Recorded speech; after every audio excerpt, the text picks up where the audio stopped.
agresyvi, Aleko Peterso gynyba po užtvaros prieš Leina Francisko, o iš toli Deividas Sirvydis. Jie meta pro šalį. Sprendžia gerai, kovoja dėl kamuolio žalgiriečiai, Destinas Lyva. Pamušė kamuolį. Deividas Sirvydžio perdavimas netikslus ir dar kartą.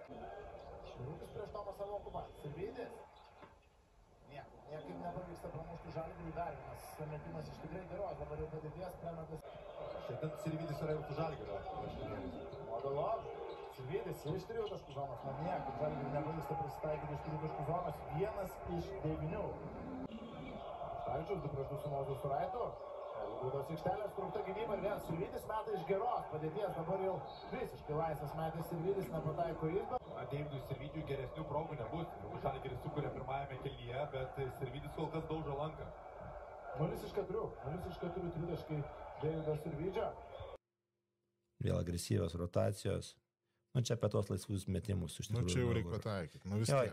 Jeigu Francisko taip dengia ir jis nusimeta, nu, tai čia tu turi rinkti taškus. Aišku, suprantu, nu, bet iš kitos pusės ten, nežinau, kiek čia buvo.